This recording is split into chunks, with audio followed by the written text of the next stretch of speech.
बिस्मिल्लाहिर्रहमानिर्रहीम। अस्सलाम वालेकुम नाज़रीन, आप देख रहे हैं प्रोग्राम द लास्ट आवर। मैं हूं यासिर रशीद और प्रोग्राम में मेरे साथ मौजूद हैं सीनियर तजज़ियाकार राना मोहम्मद अजीम साहब। नाज़रीन, आज की अगर मौजूदा सूरत हाल देखी जाए, पाकिस्तान का सियासी मंजरनामा देखा जाए तो यूँ लगा कि जैसे हुकूमत ने इस तरीके से अपोजिशन को दीवार के साथ लगाने की कोशिश की है कि हुकूमत को लगता है कि कभी फिर अपोजिशन के बेंचेस में हमने नहीं बैठना। आज जो सेनेट के अंदर सेनेटर इरफान सिद्दीकी साहब ने जो बिल पेश किया था, जिसे कायमा कमेटी को भिजवा दिया गया था, वो कायमा कमेटी ने 5-1 की अक्सरियत से मंजूर किया, जिसमें अमन आमा का बिल रखा गया। क्योंकि कानून तो पहले से मौजूद है, इजाजतनामा पहले तलब करना पड़ता है आपको किसी भी एहतजाज के लिए, किसी भी जलसे के लिए, किसी भी कॉर्नर मीटिंग के लिए, किसी भी धरने के लिए, और उसके बाद ही आपको इजाजत मिलती है। लेकिन अब सब में जो उन्होंने अमन आमा का बिल मंजूर कर लिया है, जिसे वहां पर सेनेट में ऐवान बाला में मंजूर किया गया, जिसकी नफी अली जफर साहब ने खड़े होकर यह की कि जब हमारा जलसा आने लगे आपको इस तरह की चीजें याद आ जाती हैं, आप हमें जलसा ही नहीं करने देना चाहते। और सेनेटर शिबली फराज साहब ने यह कहा कि जो जेल में बैठा हुआ है, आपको यह है कि उसके बंदे ना कहीं बाहर निकल आए और वो आके कोई जलसा ना कर लें। जिस पर इरफान सिद्दीकी साहब ने आगे से कहा कि नहीं, ये वो मामला नहीं है। आजम नज़ीर तारड़ साहब ने कहा कि आपका एनओसी तो अभी तक मौजूद है और पुरअमन जलसा करना आपका हक है इस वक्त। तो इस मंजरनामे में पाकिस्तान तहरीक इंसाफ के जलसे के हवाले से क्वेश्चन मार्क जो है वो बढ़ते चले जा रहे हैं, या फिर ये मंजरनामा शफाफ है। और उसके साथ साथ आज DGISPR ने प्रेस कॉन्फ्रेंस की और उन्होंने मुल्क की सिक्योरिटी सूरत हाल के ऊपर बात की। उन्होंने बलूचिस्तान वाक़े के हवाले से बात की कि दरअंदाजी कैसे हुई, उस बारे में उन्होंने मुफस्सल ब्रीफिंग दी है। और उन्होंने जो उनके खिलाफ उठाए जाने वाले इक़दामात हैं उनसे भी आगाही दी है। और उसके साथ साथ उन्होंने ये भी कहा कि पाक फौज का किसी सियासी जमात से कोई ताल्लुक़ नहीं है। ख़ुद एहतसाबी के अमल को लेकर उन्होंने बात की कि वो रिपोर्ट हुआ और यहाँ पर इल्ज़ामात की बुनियाद पे नहीं कोर्ट मार्शल होता है, यहाँ पर शवाहिद की बुनियाद के ऊपर होता है और वो सिलसिला आगे बढ़ेगा। तो बात का आगाज़ करते हैं। सबसे पहले जो सूरत हाल है जिस पर बातें ये की जा रही हैं कानूनी मंजरनामे को लेके, उमर अयूब साहब ने किन तहफ़्फ़ुज़ात का इजहार किया है, या उमर अयूब साहब ने गाइडलाइन जो पाकिस्तान तहरीक इंसाफ की है वो क्या दी है, वो ज़रा मुलाहिज़ा करें, फिर गुफ्तगू को आगे बढ़ाते हैं। मई की हम लोग सारे के सारे यहाँ पे अभी बैठे हुए हैं। हम लोग 2 केसों में बरी हो चुके हैं इसी इंसदाद दहशतगर्दी की अदालत में। पता ये चला जनाब कि जो उन्होंने गवाहान उधर लाए हुए थे उसको जज साहब ने उनको ही उड़ा दिया। आप वो वीडियो सामने लाए ना, वीडियो क्यों नहीं लाते हैं? वीडियो लाते नहीं है और ऊपर हमें जो है इसका वो क्या कहते हैं, हम पे इन्होंने इल्ज़ाम लगाए हुए, एक इनका वो नहीं है, गवाह नहीं है, सब के सब फिक्टिशियस केसेस हैं। DGISPR का आज की प्रेस ब्रीफिंग में क्या कहना था वो भी मुलाहिज़ा कीजिए। जैसे जैसे कोर्ट मार्शल की प्रोसीडिंग आगे बढ़ रही है, जो तहरीक इंसाफ के रहनुमा हैं वो इन खदशात का इजहार कर रहे हैं कि जो बानी PTI हैं उनको फ़ौजी तहवील में लिया जा सकता है, या उनके ख़िलाफ़ भी फ़ौजी जो मिलिट्री एक्ट है उसके तहत कार्रवाई हो सकती है। इस पर क्या कहेंगे? फ़ौजी कानून के मुताबिक कोई भी शख्स अगर किसी फ़र्द को या अफराद को जो आर्मी एक्ट के ताबे हों उनको अपने ज़ाती या सियासी मकासद के लिए इस्तेमाल करे और उसके सबूत और शवाहिद मौजूद हों तो कानून अपना रास्ता खुद बना लेगा। जो भी शख्स इस केस में मुलव्वस होगा वो कानून की गिरफ्त से बाहर नहीं रहेगा, चाहे उसका कोई भी ओहदा हो। पाकिस्तान आर्मी एक कौमी फौज है और इसका कोई सियासी एजेंडा नहीं है, ना ही ये किसी सियासी जमात की मुखालिफ है और ना ही तरफदार। अगर फौज में कोई शख्स अपने ज़ाती मफादात के हसूल के लिए काम करता है या अपने ज़ाती फ़ायदे के लिए किसी एक मखसूस सियासी एजेंडे को परवान चढ़ाता है तो पाक फ़ौज का खुद एहतसाबी का निज़ाम हरकत में आ जाता है। जारी शुदा खुद एहतसाबी का अमल इस बात की एक और दलील है। हम ये उम्मीद करते हैं कि इस तरह की बिला तफरीक खुद एहतसाबी बाकी इदारों को भी तरगीब देती है कि अगर ज़्यादती या सियासी मकासद के लिए कोई भी अपने मनसब को इस्तेमाल करता है तो उसको वो भी जवाबदेह करेंगे। राना साहब, ना किसी सियासी जमात के तरफदार ना किसी की मुखालिफत, क्या ये हुकूमत के लिए इशारा है? बिस्मिल्लाहिर्रहमानिर्रहीम, अस्सलातु वस्सलामु अलैका या सय्यदी या रसूल अल्लाह, अस्सलातु वस्सलामु अलैका या सय्यदी या हबीब अल्लाह, ताजदार ख़त्म नबूवत जिंदाबाद जिंदाबाद। सबसे पहले तो पूरे पाकिस्तान को मेरी तरफ से और यासर की तरफ से 92 की तरफ से रबीउल अव्वल मुबारक हो, रबीउन नूर मुबारक हो। अच्छा यासर, आप अक्सर ये शॉट चला देते हैं और जब आप शॉट चलाते हैं तो मैं आपसे एक ही सवाल करता हूँ जी कि अगर आप शॉट पूरा देखते हो तो आपको जवाब भी मिल जाता है। उस पर उन्होंने 3 दफ़ा कहा था हमारे DGISPR साहब ने कि जो कानून और आइन के मुताबिक होगा वो कर देंगे जी। जब कानून और आइन के मुताबिक चीज़ होगी तो जनाब मैं भी वही कहूँगा ना। मेरे पास तो ऐसा कोई पैमाना नहीं है, या अगर आपके पास है, क्योंकि आपने बड़ी में जैसे फैसले आपने देने हैं, अगर आपके पास कोई ऐसा पैमाना है कि उनके सवाल के जवाब का कि ये मुल्ज़म नहीं है, ये मुल्ज़म है। नहीं, मैं सिर्फ आपसे ये पूछ रहा हूँ कि ये हुकूमत के लिए भी तो इशारा है ना कि हम ये किसी सब के लिए इशारा है। के बाद बहुत से लोग मायूस थे। हाँ, बस मैं इतना सिर्फ कह दूँ। और उमर यूब साहब ने आज आपने एक शॉट सुनाया, एक में उसने कहा कि कोर्ट मार्शल मिलिट्री तहवील में नहीं जाएंगे।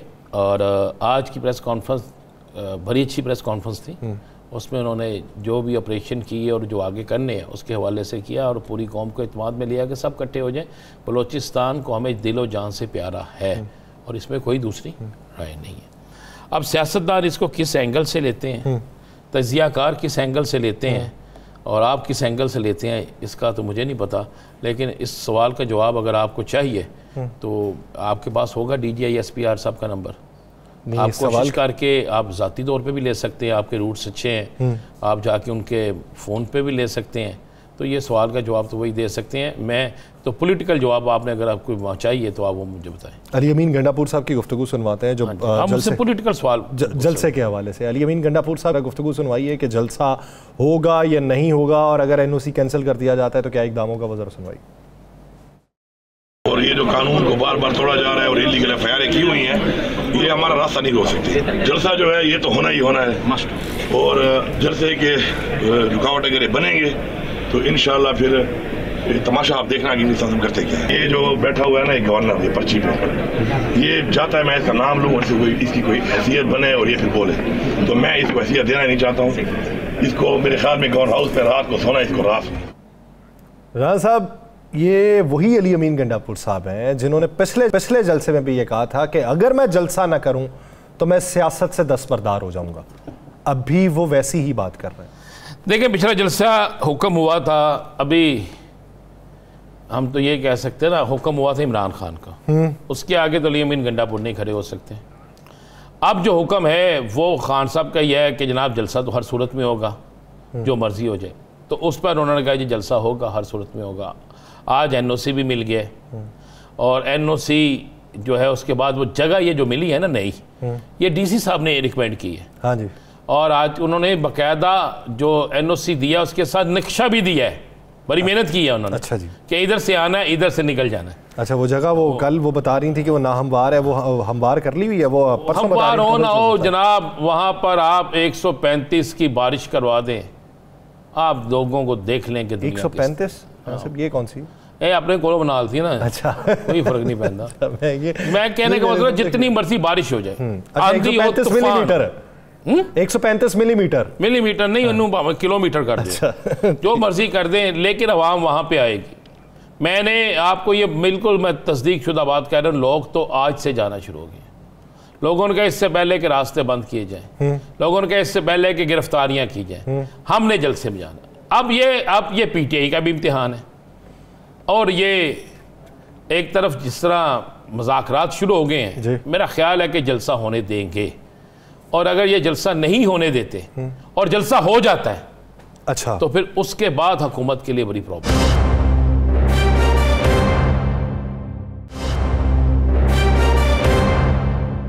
राना साहब, इसी बीच में हमें पाकिस्तान तहरीक इंसाफ के सीनियर रहनुमा साहब ज्वाइन कर चुके हैं। आमिर डोगर साहब, बहुत शुक्रिया आपके वक्त का।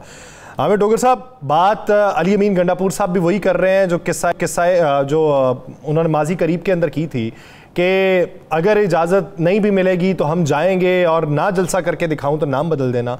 अब भी बात वही कर रहे हैं। क्या अभी ऐसे किसी तसादुम का खदशा है जो माजी करीब में था?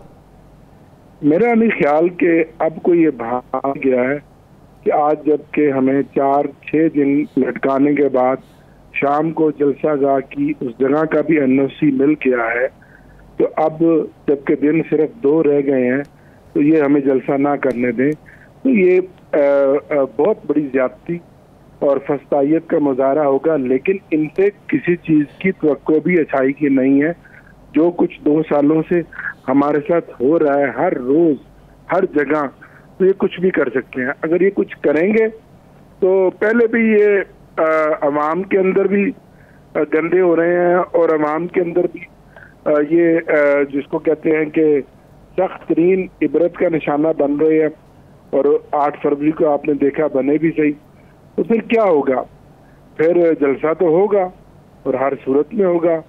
अब बॉल इनकी कोर्ट में है, क्योंकि हमने तो पिछला जलसा इनके कहने पे कि जी हालात ये हैं, सुप्रीम कोर्ट में केस है, सुबह 7 बजे खान साहब ने एक दानिशमंदी का मुजाहरा करके उसको कैंसिल कर दिया। आपने एक ज़ाब्ता इखलाक बनाया, 40 पॉइंट हमें दिए। हम पूरी कोशिश करेंगे कि 100% उनको फॉलो करते हुए एक पुरअमन जलसा करेंगे, जहां एक भरपूर अवामी कुव्वत का मुजाहरा होगा, जो कि आईने पाकिस्तान हमें जिसकी इजाज़त देता है।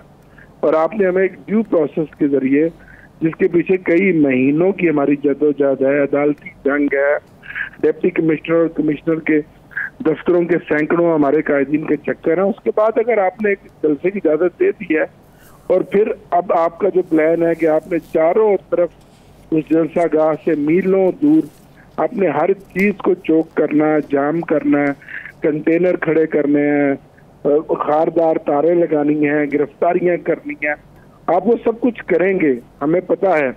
लेकिन जलसा तो उसके बावजूद होगा और अवाम तो इंशाल्लाह पहुंचेगी। अच्छा मैं डॉक्टर साहब, मुज़ाकरा आज आप मिले स्पीकर साहब को भी हम देख रहे थे, मुज़ाकरात का कोई दौर चलने वाला है, कहीं मुज़ाकरात की बात हो रही है? नहीं, स्पीकर से मिलने की वो तो आपने बलूचिस्तान के मामले में किया ना, वैसे एक ओवरऑल मुज़ाकरात की कोई बात चल रही है? राना साहब देखें, ये बात आज वहाँ भी ज़ेरे बहस हुई कि पॉलिटिकल पार्टीज के दरमियान बात होनी चाहिए, पार्लियामेंट के जो मामलात हैं, उनके इश्यूज हैं, उनके ऊपर पार्लियामेंट को मौसर बनाना चाहिए और आगे चलकर ये जो तलखी है इसको भी दूर करना चाहिए। तो हमारी तरफ से तो हमने ओपनिंग दे दी महमूद खान रचकज़ई साहब की शक्ल में, जिसका फैसला खान साहब ने खुद किया, और उन्होंने अपनी स्पीच में भी एक ओवरऑल एक आपको एक ब्रॉडर पिक्चर पेश की कि इन हालात में इन लोगों के साथ और तमाम स्टेक होल्डर के साथ क्रॉस दी बोर्ड मुज़ाकरात जरूर होने चाहिए। अब हुकूमत की नीयत पर मबनी है कि हुकूमत और हुकूमत के पीछे किस हद तक चाहती है कि इस मुल्क में मुज़ाकरात हों, पॉलिटिकल स्पेस जो हमसे छीन ली गई है वो वापस मिले, और जो सियासी अदम इस्तेकाम रोज रोज बढ़ रहा है, इंतशार बढ़ रहा है, अनारकी बढ़ रही है, और 2 सूबों के अंदर जो हालात आपके सामने के लोग सड़कों पर बैठे हुए हैं, यहाँ तो जो पॉलिटिकल जमातें हैं, ये कौम परस्त जमातें हैं जिनको आपने बड़े साल मेहनत करके कौमी धारे में लाए थे, यहाँ तो आप कर सकते हैं, तो वो रियासत भी उससे बचेगी, मुल्क भी बचेगा, वफाक भी मजबूत होगा, सूबे भी। तो फिर तो मुल्क के अंदर जो कैफियत पैदा हो जाएगी वो बड़ी ही अफसोसनाक कैफियत, अल्लाह ना करे कि वो, और इस मुल्क में कोई खुदा ना खासा कोई सिविल वार के इम्कानात पैदा हों। लेकिन ये सारी चीजें सोचने की हैं हुक्मरानों के लिए कि वो होश के नाखून ले। एक आमिर डोगर साहब ये बताइए, 2 सालों से जो वसाइल के साथ पड़े हुए उसको छोड़े और मुल्क की फिक्र करें, मुल्क के अवाम की फिक्र करें, मुल्क के अवामी वसाइल पर तवज्जो दें। सही। आमिर डोगर साहब, 40 शराइत आपको दी गई, आपने यकीन दहानी भी कराई उनको पूरा करने की, लेकिन जब बड़े जलसे होते हैं तो हर शर्त जो है वो पूरी नहीं हो सकती। तो आपको क्या लगता है कि कौन सी ऐसी 4-5 शराइत हैं जिनको पूरा करना मुमकिनात में से नहीं है? देखें आपने बड़ी अच्छी बात की, ये तो आपकी बात ठीक है कि नामुमकिन है, हम कोई अमेरिकन या कोई यूरोपियन माशरे में तो नहीं रह रहे, थोड़ी बहुत डेफिशिएंसी हर जगह होती है, चीज़ों को ओवरलुक हमेशा किया जाता है। लेकिन इस माहौल में जब हम एक आग का दरिया अबूर करके गुजर रहे हों और इस माहौल में जब इतना घुटन ज़दा माहौल हो कि वैसे कहने को जमहूरी ये माशरा है, और इरफान सिद्दीकी साहब पे मुझे अफसोस है, बुजुर्ग हैं, मुझसे बड़े उम्र में बहुत, मेरे वालिद साहब के साथ भी वो सेनेटर थे, तो उन्होंने जो आज बिल पेश किया और जो बिल मंजूर हुआ, ये तो आमरीत के दौर में आमिर भी इस तरह नहीं करते जो आज जमहूरी सो कॉल्ड पॉलिटिकल पार्टियां और स्पेशली पीपल्स पार्टी के सेनेटर ने उसके हक में वोट किया। क्योंकि आपके इस बात का जवाब इसमें है, आपके सवाल का, कि अगर कोई वायलेशन होती है तो कानून में ऑलरेडी उसकी गुंजाइश, उसकी जगह साफ मौजूद है कि आपने फला वायलेशन किया तो आपको इसके ऊपर आप इन चार्जेस के तहत आपको जो है फिक्स किया जाएगा, ये मौजूद है। सही। ये तो आज इन्होंने अंग्रेज के दौर की याद ताज़ा कर दी कि अंग्रेज अपने ज़माने में इस तरह के कानून बनाता था फरंगी के लोगों को रोकने के लिए, उनको आवाज़ को दबाने के लिए, उनको पकड़ने के लिए, उनको मजबूर करने के लिए। ये फाशिज्म और फस्तायत तहा है कि आज हमारी पार्लियामेंट जो है अपनी अथॉरिटी का मिसयूज कर रही है और इस तरह के कवानीन बना रहे हैं कि जिसमें आप कोई पुरअमन आइन और कानून के दायरे में रहते हुए एहतजाज या जलसा ना कर सकें। डॉक्टर साहब, एक चीज़ तो बताइएगा ज़रा, क्या इस बात में कितनी हकीकत है कि महमूद अचकज़ई साहब के 2 मुज़ाकरात के दौर हो चुके हैं? सर मुझे इस बारे में, मैं इसको डिनाई भी नहीं करूंगा और मैं इसको वो भी नहीं करूंगा, इसको एक्सेप्ट भी नहीं करूंगा कि मुझे इस बारे में कोई इल्म नहीं है। महमूद अचकज़ई साहब रोजाना मुझे मिलते हैं, हाउस पे होते हैं, कल होते हैं, लेकिन स्पेसिफिक मैं ये सवाल उनसे कल और पूछूंगा जरूर कि क्या आपके आगे कोई बात बढ़ी और आपके कोई मुज़ाकरात हुए या नहीं हुए, और अगर हुए हैं तो ये अच्छी बात है, होने चाहिए, और अगर इसमें कोई रुकावट है तो वो भी मैं उनसे पूछ लूंगा और फिर किसी मौके पे आपको जरूर बताऊंगा। कोई तय हुआ है, TOR बने हैं इसके कि मुज़ाकरात किन किन चीज़ों पे होने हैं? सर नहीं, मेरी इस टॉपिक पे कोई बात नहीं हुई। जितना मुझे इल्म है मैंने आपको बता दिया। मजीद मैं उनसे जरूर पूछूंगा कि क्या आगे कोई बात बढ़ी है, आप किसी से मिले हैं, नहीं मिले, कोई TORs बने हैं, नहीं बने। अच्छा, आप समझते हैं कि पाकिस्तान पीपल्स पार्टी जो है वो इसमें कोई किरदार अदा कर सकती है? हाँ, करना चाहिए, लेकिन उन्होंने तो अपनी सियासत को खुद बर्बाद कर दिया ना। वो जो ओरिजिनल सियासत थी तहरीक-ए-इंसाफ के जो जिस पे ये हमेशा तनकीद करते थे, जो पीपल्स पार्टी की सियासत थी, वो तो ख़त्म कर बैठे। अब तो ज़ाहिर है अगर बिलावल साहब चाहते भी हैं तो, लेकिन उनकी तो राह में रुकावट है। उनके वालिद मोहतरम सदर इस्लामिया जमहूरिया पाकिस्तान आसिफ जरदारी साहब, पीपल्स पार्टी तो इसलिए श्रिंक होकर सिंध तक रह गई है।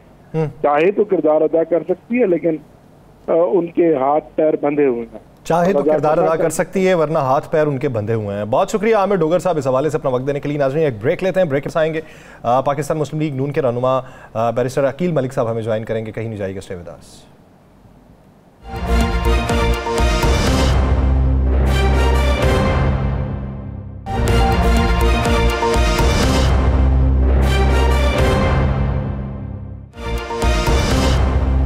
के बाद खुशामदीद नाज़रीन, मौजूदा सूरत हाल में जहाँ पे कानूनी मंजरनामे में बहुत सी पेचीदगियाँ भी पाई जा रही हैं और कानूनी मंजरनामे के हवाले से इबहाम भी बहुत से हैं। बिल जो हैं जिस थोक के हिसाब से तैयार हो रहे हैं, उनकी मंजूरी किस हद तक होगी या कितने बिलों की होगी और उसके पीछे के मुहर्रिकात क्या होंगे, क्योंकि हम ये देख रहे हैं कि प्राइवेट मेंबर डे के ऊपर भी बिल पेश हो रहे हैं और वो कहीं ना कहीं पे हुकूमती मौक़िफ़ की तायीद करते हैं, चाहे वो हुकूमत की साथ इत्तेहादी जमातों के लोग हों या चाहे अपोजिशन बेंचेस में बैठे हुए लोगों की तरफ से वो पेश किए जाएं, तो वो हुकूमती मौक़िफ़ की कहीं ना कहीं तायीद होती है।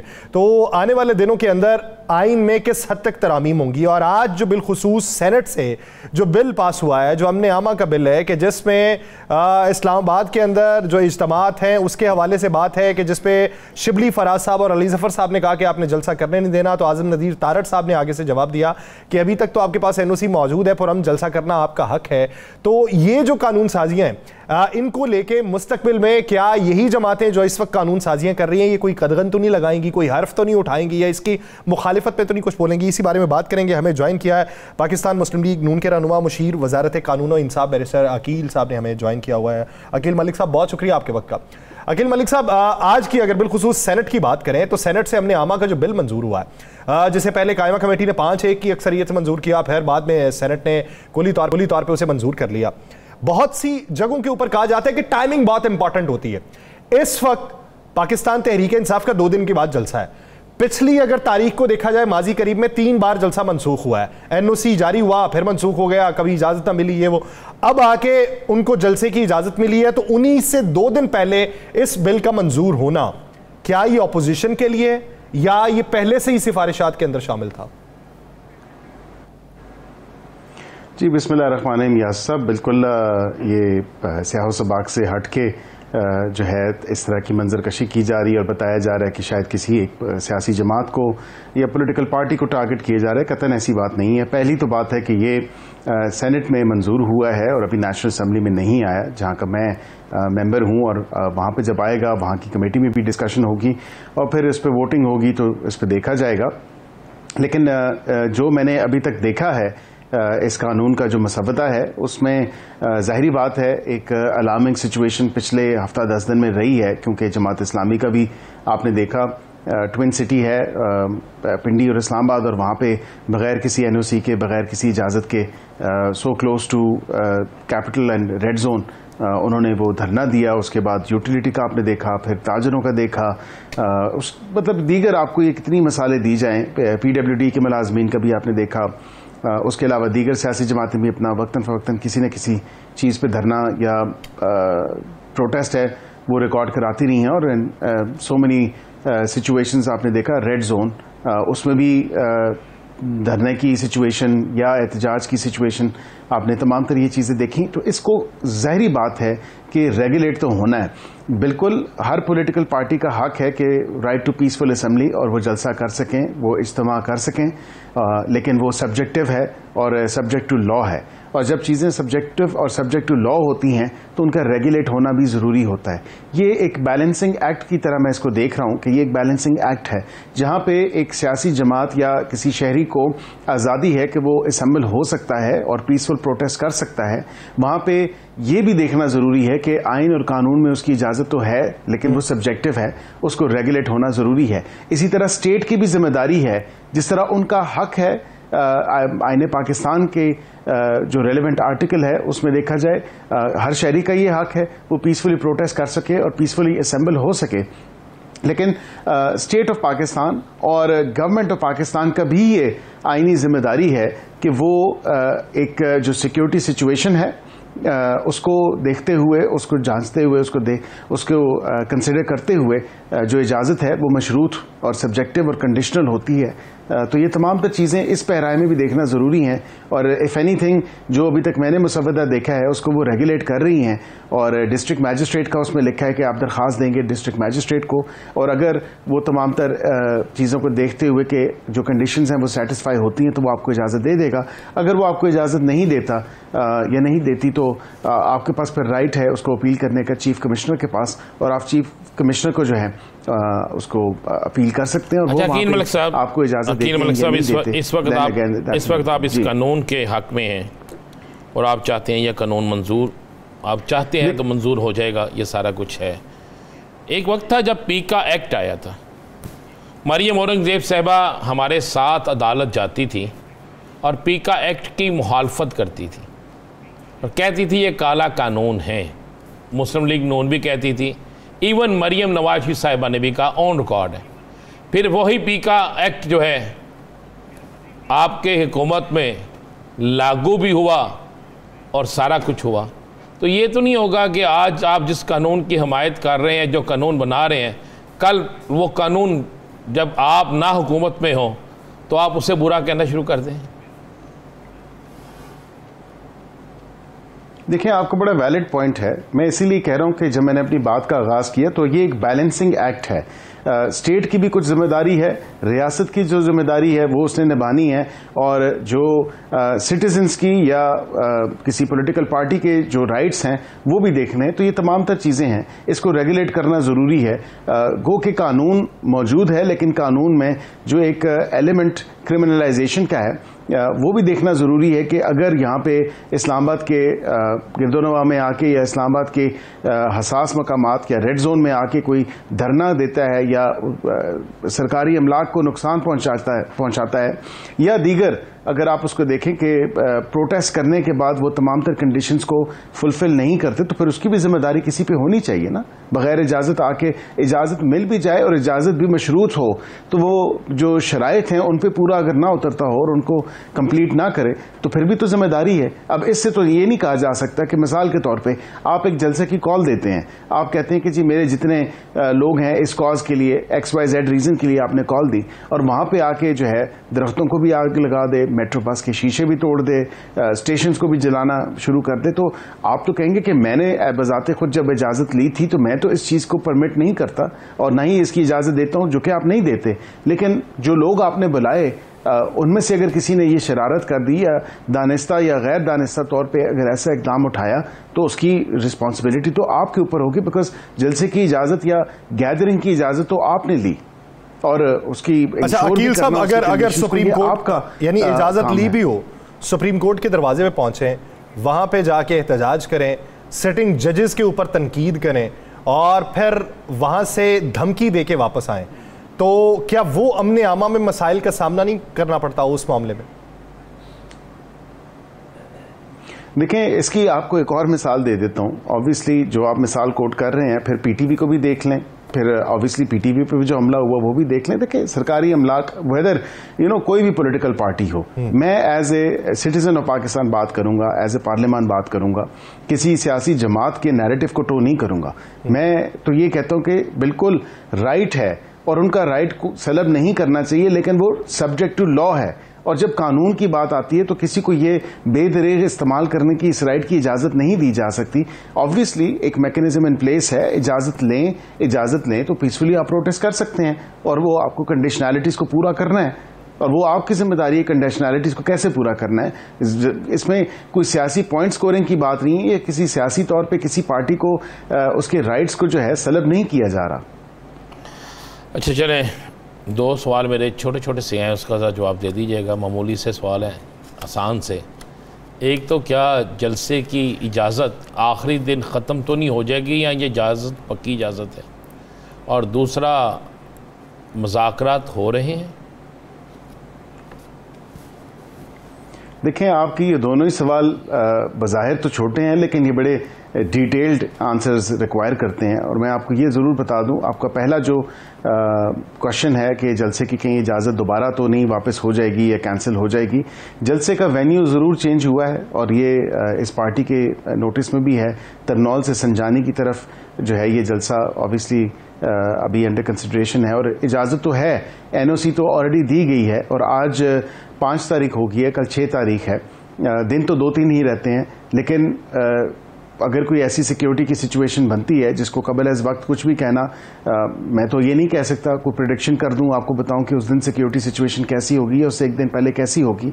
आपने हाल ही में देखा जो 22 अगस्त का इनका जलसा था वो एक सिक्योरिटी सिचुएशन की पहराए में, क्योंकि मजहबी जमातों का भी एहतजाज था, सुप्रीम कोर्ट में एक इंतहाई अहम नौयत का केस लगा हुआ था, ये तमाम तर वो चीज़ें थी या वो एक ऐसी सिचुएशन थी जिसको देखते हुए I think better sense prevail की और जलसा कैंसिल हुआ, क्योंकि इजाज़त तो हुकूमत ने कैंसिल कर दी थी, उसकी NOC की कैंसिलेशन हो गई थी। आगे से भी उन्होंने भी बेहतर, पार्टी के जो लोग थे उन्होंने बेहतर समझा और वो जलसा उन्होंने मनसूख किया।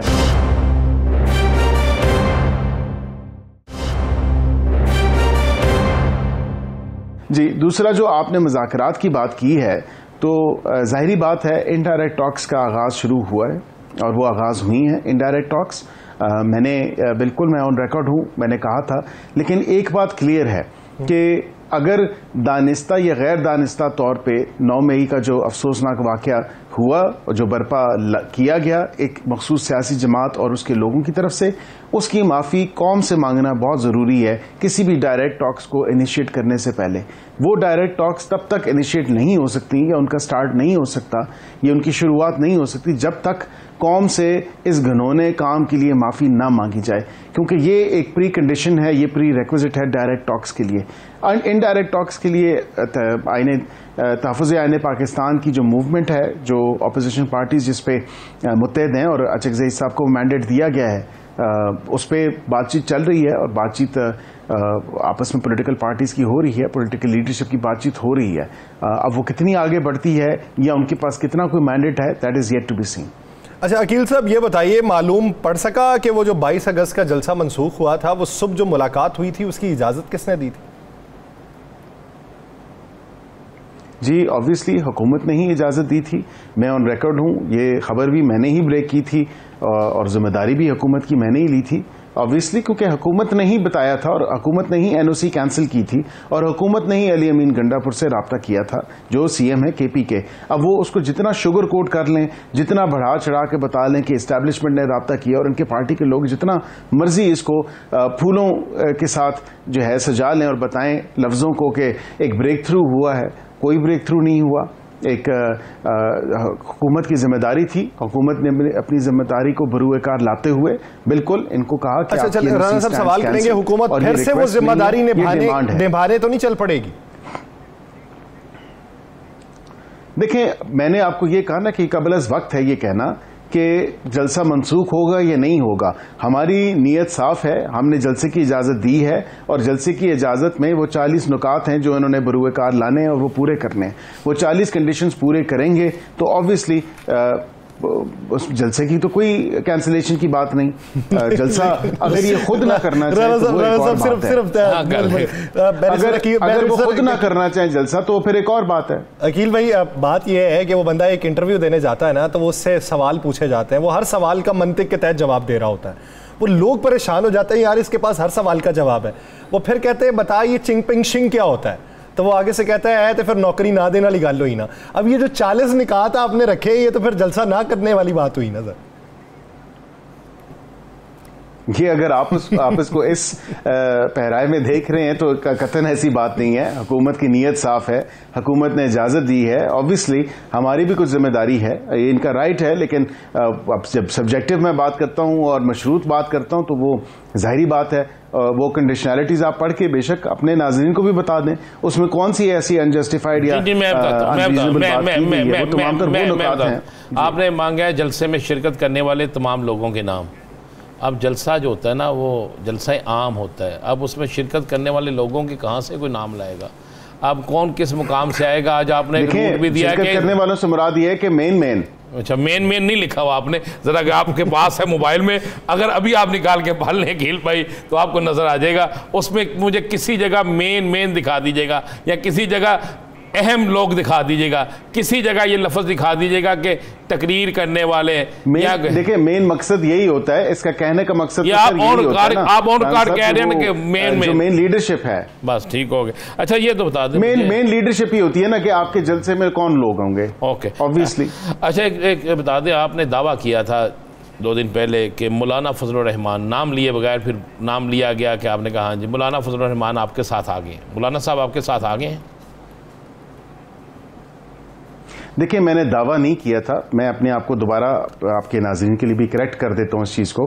मैंने ये कहा था कि जब पीटीआई की क़यादत या सुन्नी इत्तेहाद काउंसिल की क़यादत की मुलाकात मौलाना साहब से हुई, मौलाना साहब ने कहा हम इशू टू इशू चलेंगे। जब वज़ीर आज़म पाकिस्तान की और सदर पाकिस्तान की मुलाकात हुई तो उसमें उन्होंने कहा कि मुझे वक्त दरकार है, मैं कंसिडर करूँगा।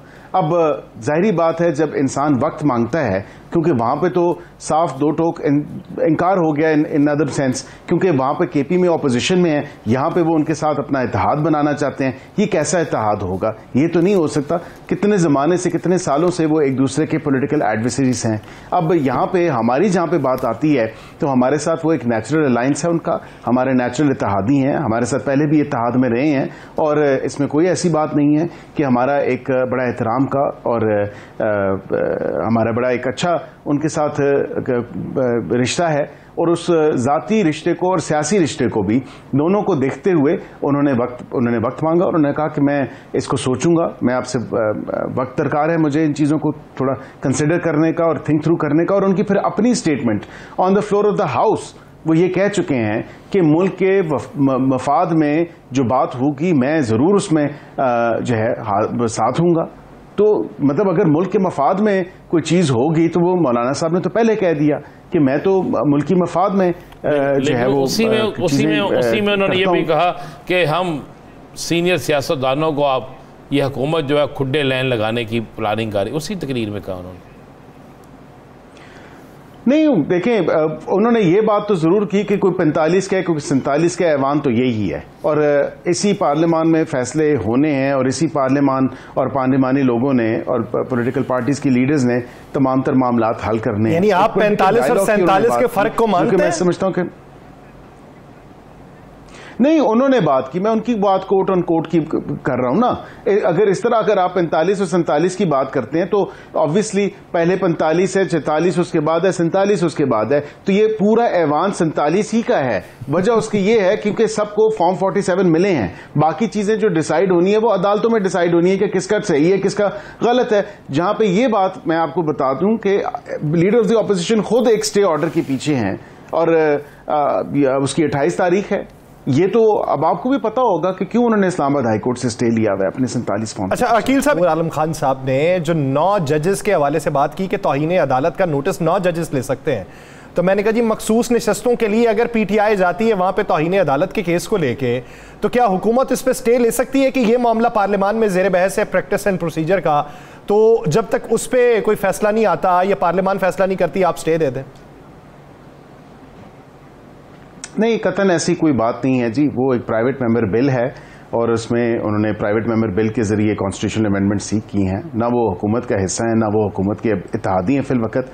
उन्होंने जो अमेंडमेंट्स इंट्रोड्यूस करवाई हैं वो लीव तो उनको ग्रांट हो चुकी है पार्लियामेंट की तरफ से, लेकिन वो कमेटीज़ में भेजा गया और उस पर सैर हासिल बहस होगी, उसके बाद ही वो आएगा, और उसके बाद वो सेनेट में जाएगा, और सेनेट में ऑब्वियसली दोनों ऐवान में 2/3 अक्सरियत होगी तो वो पास हो सकता है। ऐसे नहीं हो सकता सिर्फ ये इस बात पे कि लेजिस्लेशन अंडर कंसिडरेशन है या ऐसा कानून बन सकता है या ऐसी आईनी तरमीम आ सकती है, इसके ऊपर स्टे दे दें, ऐसा नहीं होता इन प्रैक्टिस। तो ये कतन ऐसी कोई बात नहीं है। अच्छा, तो आप अब अदालतें भी खुलने वाली हैं, सारा कुछ होने वाला है, कल से जुमा भी शुरू हो जाएगा इंशाअल्लाह ताला, रबीउल अव्वल का महीना भी है, ये सारा कुछ चल रहा है। तो अब आप अदालत की तरफ से तफसीली फ़ैसले का भी जो इंतज़ार था वो भी अब आने वाला है, उसके बाद जो भी फ़ैसला आता है हुकूमत उस पर अमल दरामद कराएगी या अपनी नज़रसानी अपील के बाद इसके मुतालिक सोचेगी? देखें, हमारी नज़रसानी अपील थी ऑब्वियसली हुकूमत की, तो उसका जो भी फैसला आता है हमने अदालतों के फैसलों का एहतराम करना है। ऑब्वियसली वो लाज़िम मलजूम है अदालतों का एहतराम करना फैसलों का। और नैब की अमेंडमेंट्स के हवाले से जो केस उसकी अपील थी वो टेकअप होगी और उसका फैसला है कल, और फाइनल उसका वो डिसीजन सुनाएंगे। तो मैं तो सिर्फ यही कह सकता हूँ कि आप सबको और आपको भी और आपके नाज़रीन को भी जुमा मुबारक हो।